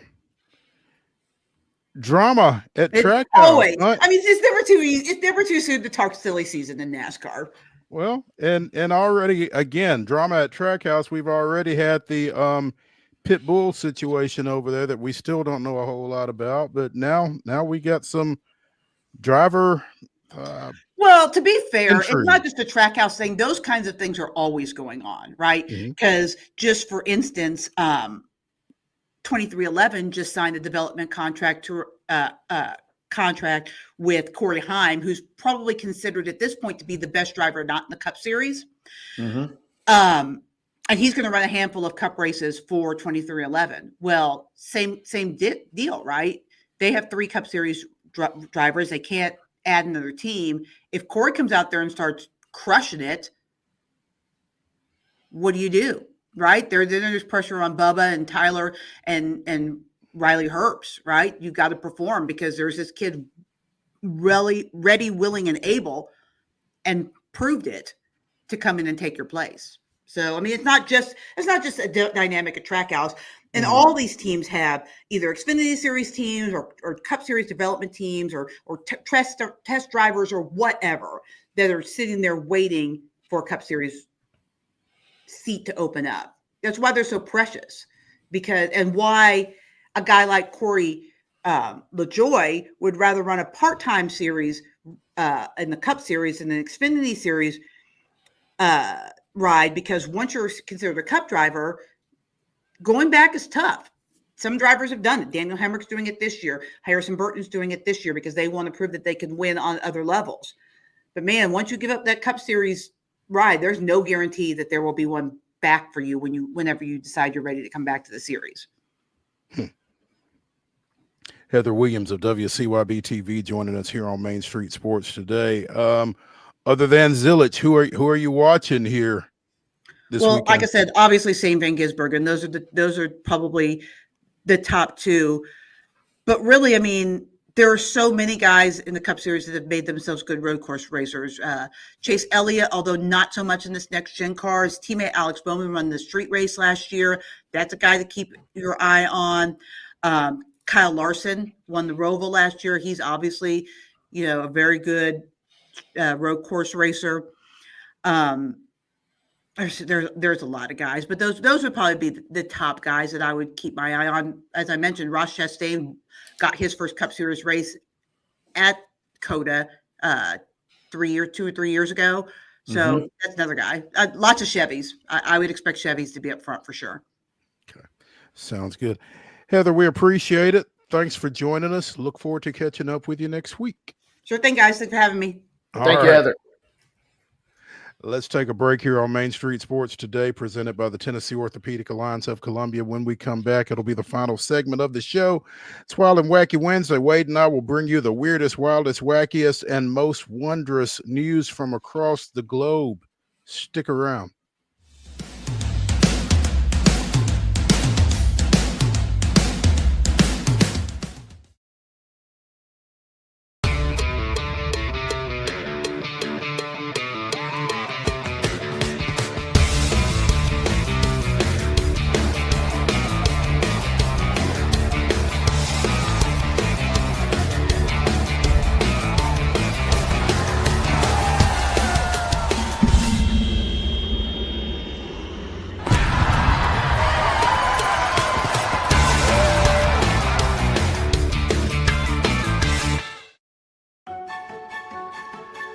So, you want to be a part of the Busy Bee team, huh?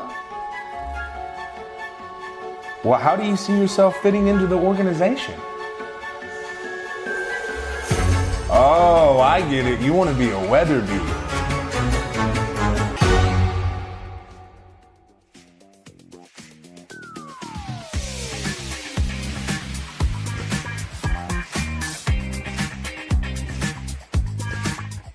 It's the final segment of Main Street Sports today, presented by the Tennessee Orthopedic Alliance of Columbia, which means it's time for Wild and Wacky Wednesday. Wade and I will bring you the weirdest, wildest, and wackiest news we can find from across the globe. And let's start somewhere between Covington, Kentucky, and Indianapolis, Indiana, which is where the bus carrying the IU Indianapolis men's basketball team burst into flames over the weekend, kind of adding insult to injury for IU Indianapolis after a 71-67 loss at Northern Kentucky. So you've lost a game. You're heading back home by bus, and all of a sudden your bus catches on fire, specifically in Lawrenceburg, Indiana. Total loss. Pretty much folks, whatever they thought to take off the bus when it was smoking was what they got. Folks lost, backpacks, luggage, laptops. Some folks that got off without their cell phones lost those. I mean, you see the bus. It's done. It's a mechanical issue, apparently. And all members of the team and staff evacuated the bus without injury, which, looking again at that picture, you might be a little surprised that was the case. But yeah, no one's hurt.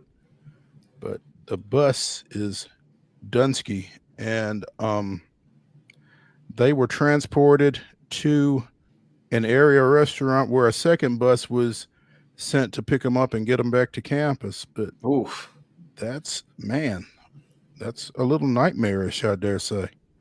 Yeah, that is a terrifying situation. And not only that, like you said, you lose the game, your bus breaks down, then you're stranded.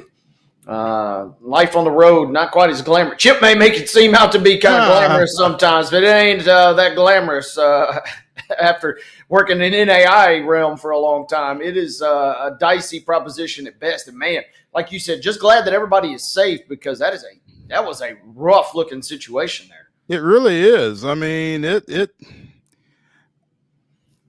fire is always, it just feels jarring in a different kind of way, just because of the total loss that everything is. I mean, again, you just don't expect. I mean, folks stick their wallets in their backpacks and then they put them up in the overhead or sit them down on the seat in front of them or whatever. You're just thinking of everything that you've got to replace in a situation like that, particularly for, 17 to 22-year-olds.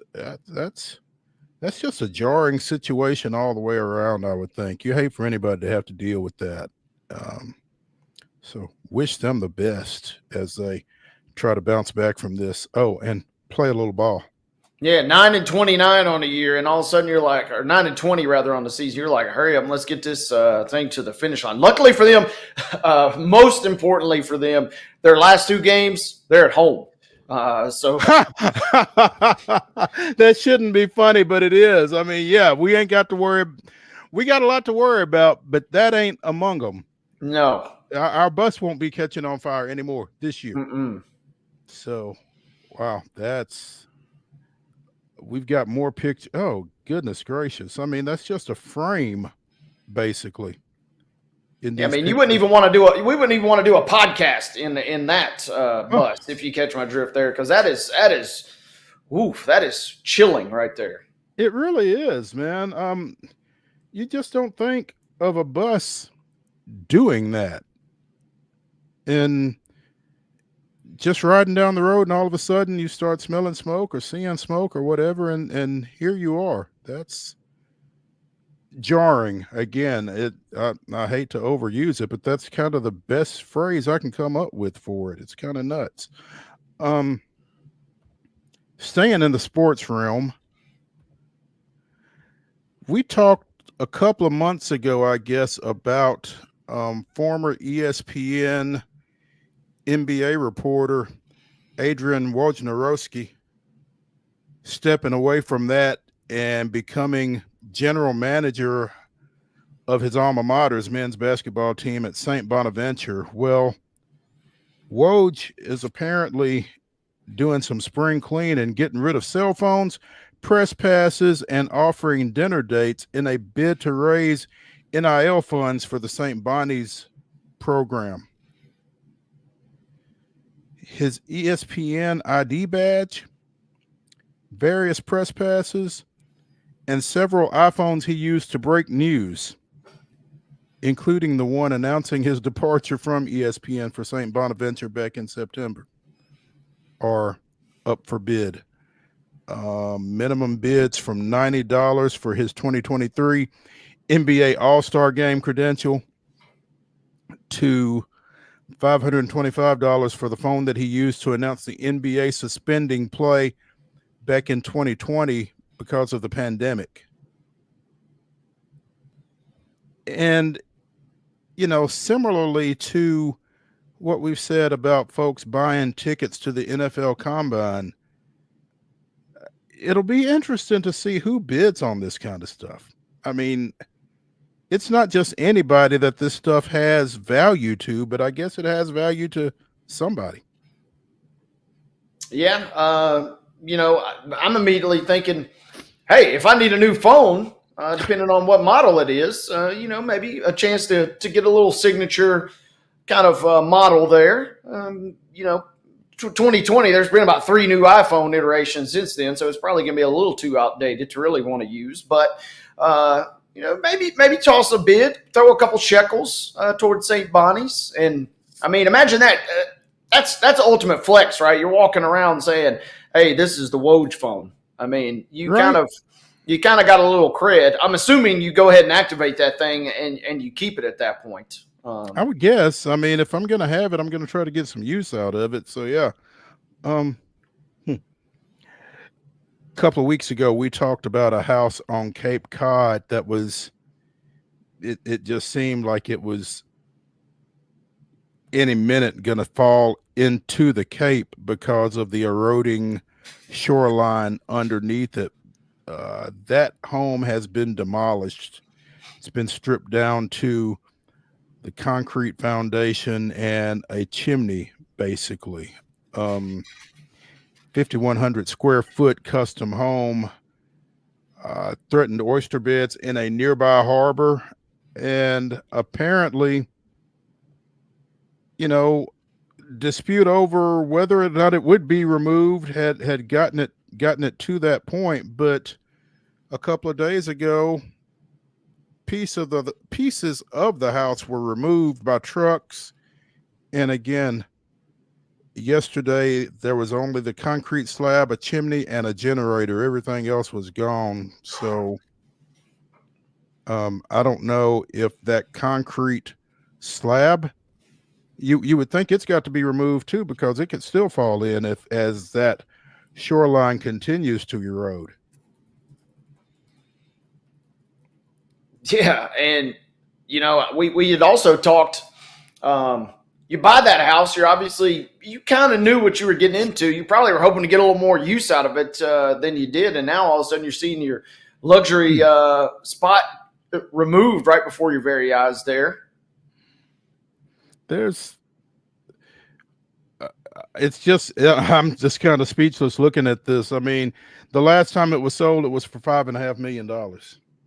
So somebody spent that on it and I don't know how that works with insurance. I mean, do you get something out of that, or is that just a buyer beware type situation, or how does that go? I don't know.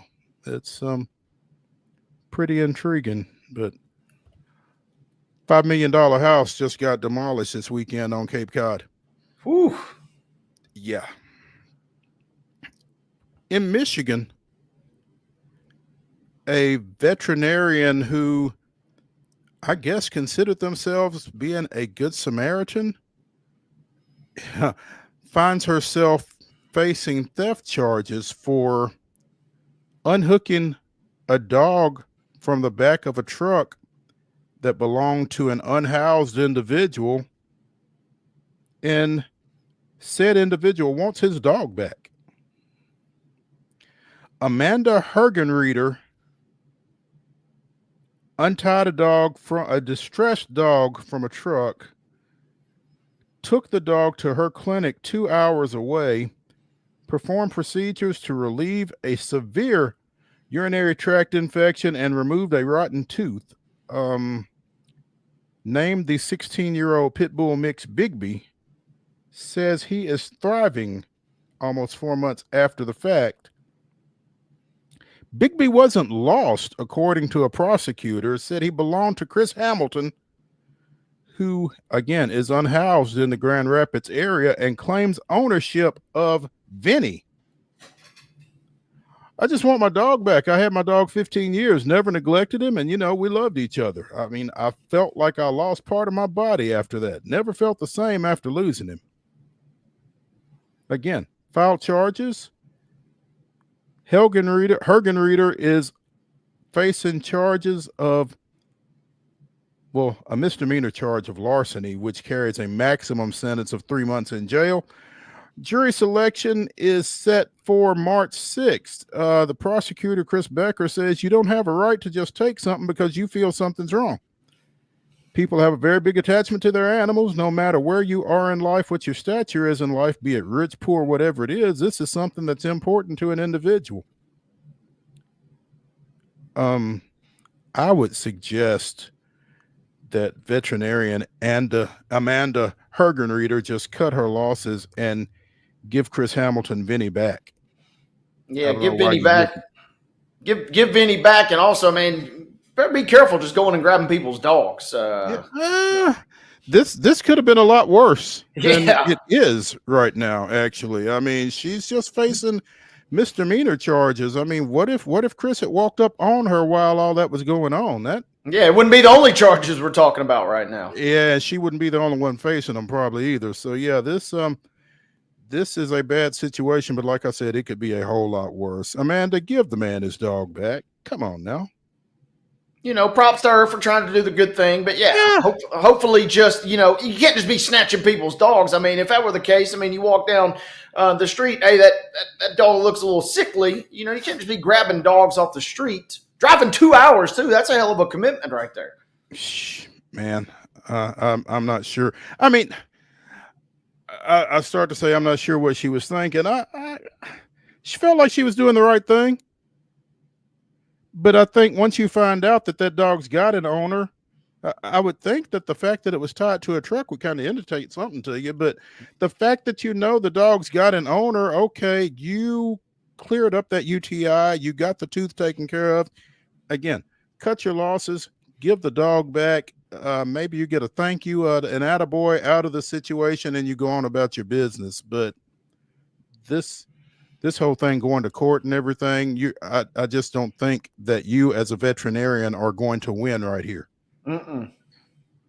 So, I don't know if the Hippocratic Oath extends to veterinary medicine or not, but first, do no harm. Think you might be in violation, Amanda. Come on. Finally, real quick, because we're up against it, but a guy in Colombia had a toupee lined with $10,000 worth of coke. The Colombian police found him and arrested him at the Cartagena airport on Monday. They call it a narco wig. Oh, man. I'm not going to jail with coke on my head. Sorry.